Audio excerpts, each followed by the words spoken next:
ವಚನ ಸಾಹಿತ್ಯ ರಕ್ಷಕ ಮಡಿವಾಳ ಮಾಚಿದೇವ ಜಯಂತಿ ಆಚರಣೆ. ನೆಲಮಂಗಲ ತಾಲೂಕು ಕಚೇರಿಯಲ್ಲಿ ಮಡಿವಾಳ ಮಾಚಿದೇವ ಜಯಂತಿಯನ್ನ ಆಚರಿಸಲಾಯಿತು.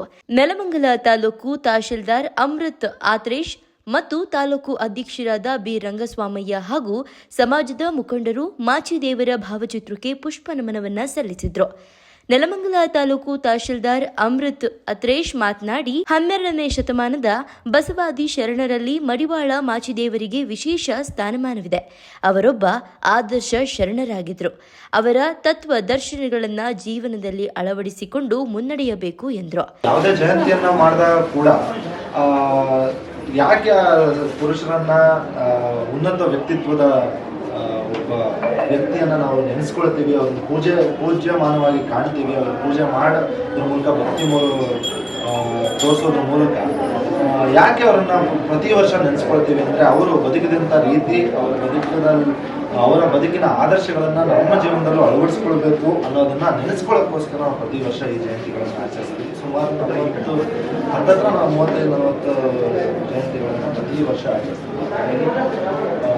ಮಾಚಿದೇವರು 12ನೇ ಶತಮಾನದಲ್ಲಿ ಅವರು ಶರಣರಾಗಿ ಅವರು ಜಾತಿ ಭೇದವನ್ನಾಗಲಿ ಸರ್ವರಿಗೂ ಸಮಾನತೆಯನ್ನು ಕೊಡುವಂಥ ಒಂದು ಪಾಠವನ್ನು ತಾವು ಬದುಕಿ ತೋರಿಸಿ ಶರಣರ ಬಟ್ಟೆಯನ್ನು ಶುಚಿಗೊಳಿಸುವ ಮೂಲಕ ನಮ್ಮ ಹೃದಯವನ್ನು ನಾವು ಕ್ಲೀನ್ ಮಾಡಿಕೊಳ್ಳೋ ಒಂದು ಸಂದೇಶವನ್ನು ಕೊಟ್ಟಂಥ ಮಹಾನ್ ವ್ಯಕ್ತಿ.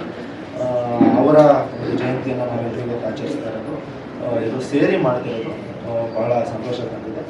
ತಾಲೂಕು ಸಂಘದ ಅಧ್ಯಕ್ಷ ಬಿ ರಂಗಸ್ವಾಮಯ್ಯ ಮಾತನಾಡಿ, ಮಡಿವಾಳದ ಸಮಾಜದ ಕುರಿತು ಮೈಸೂರು ವಿಶ್ವವಿದ್ಯಾಲಯದ ಪ್ರಾಧ್ಯಾಪಕಿ ಅನ್ನಪೂರ್ಣ ಅವರು ವರದಿ ಸಲ್ಲಿಸಿದ್ದಾರೆ.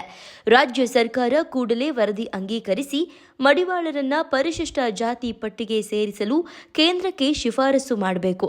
2011ರಿಂದ ಸಮಾಜದ ಬೇಡಿಕೆ ಇದು, ಅದನ್ನ ಗಂಭೀರವಾಗಿ ಪರಿಗಣಿಸಿ ಈಡೇರಿಸಬೇಕೆಂದು ಒತ್ತಾಯಿಸಿದರು. ಕುಲಗುರುಗಳಾದ ಮಾಚಿದೇವರ ಪಾದಗಳಿಗೆ ನಮಸ್ಕರಿಸುತ್ತಾ ಈ ದಿವಸ ನಮ್ಮ ಕುಲಗುರುಗಳಾದ ಮಾಚಿದೇವರ ಜಯಂತಿ ಅಂದರೆ ನಮ್ಮ ಮಡಿವಾಳರ ಮನೆಯ ಹಬ್ಬ ಅಂತ ತಿಳ್ಕೊಬೇಕಾಗ್ತದೆ. ನೀವು ಸಂಭ್ರಮದ ಹಬ್ಬ. ಎಲ್ಲರೂ ಕೂಡ ಇಡೀ ಕರ್ನಾಟಕ ರಾಜ್ಯದಂಥ ಮಡಿವಾಳರು ನಿಮ್ಮ ಮನೆಯಲ್ಲಿ ಇರ್ತಕ್ಕಂಥ ಮಾಚಿದೇವರ ಫೋಟೋವನ್ನಿಟ್ಟು ಪೂಜೆ ಮಾಡ್ತಕ್ಕಂಥ ಸಂದರ್ಭ ಇದು. ಹಾಗಾಗಿ ಇವತ್ತಿನ ನೆಲಮಂಗಲ ತಾಲೂಕು ಮಡಿವಾಳ ಸಂಘದ ವತಿಯಿಂದ ತಾಲೂಕು ಆಫೀಸಿನಲ್ಲಿ ಹಮ್ಮಿಕೊಂಡಿದ್ದಂಥ ಜಯಂತಿಯನ್ನು ನಮ್ಮ ನೆಲಮಂಗಲ ತಾಲೂಕಿನ ನಮ್ಮ ಎಲ್ಲ ಬಾಂಧವರು, ಕುಲ ಬಾಂಧವರು, ನಮ್ಮ ಅಣ್ಣ ತಮ್ಮಂದಿರು, ನಮ್ಮ ಅಕ್ಕ ತಂಗಿ ತಾಯಂದಿರು ಕೂಡ ಎಲ್ಲರೂ ಕೂಡ ಭಾಗವಹಿಸಿ ಇವತ್ತಿನ ಜಯಂತಿಯನ್ನು ತುಂಬ ವಿಜೃಂಭಣೆಯಿಂದ ಯಶಸ್ವಿ ಮಾಡಿದ್ದಾರೆ. ತುಂಬ ಸಂತೋಷ ಆಗ್ತದೆ. ಮುಂದಿನ ದಿನಗಳಲ್ಲಿ ಕೂಡ ನಾವು ಕರೆ ಕೊಟ್ಟಾಗ ತಾವೆಲ್ಲರೂ ಬರಬೇಕು ಅಂತೇಳಿ ಈ ಸಂದರ್ಭದಲ್ಲಿ ತಮ್ಮ ಮನವಿ ಮಾಡ್ತಾ ಇದ್ದೇನೆ. ಹಾಗೂ ಮಡಿವಾಳರ ಬಂಧುಗಳಾದಂಥ ಶ್ರೀನಿವಾಸರವರು ಬರಬೇಕಾಗಿತ್ತು, ಕಾರಣಾಂತರದಿಂದ ಬರೋಕ್ಕಾಗಲಿಲ್ಲ. ನನಗೆ ಫೋನ್ ಮಾಡಿ ಹೇಳಿದ್ರು, ನಾನು ಮುಂದಿನ ದಿನಗಳಲ್ಲಿ ನಿಮ್ಮ ಜೊತೆಯಲ್ಲಿರ್ತೇನೆ, ಇವತ್ತು ಜಯಂತಿಯನ್ನು ಸಂಭ್ರಮದಿಂದ ಆಚರಿಸಿ ಅಂತಕ್ಕಂಥ ಮಾತನ್ನು ಹೇಳಿದರು. ತಹಶೀಲ್ದಾರ್ ಅವರು ಸಭೆಯನ್ನು ನಮ್ಮ ಮಾಚಿದೇವರ ಜಯಂತಿಯನ್ನು ತುಂಬ ಸಂತೋಷದಿಂದ ನಡೆಸ್ಕೊಟ್ರು. ನಮ್ಮ ಮಾಚಿದೇವರ ಜಯಂತಿ ಯಶಸ್ವಿ ಆಯಿತು ಅಂತೇಳಿ ನನ್ನ ಭಾವನೆ.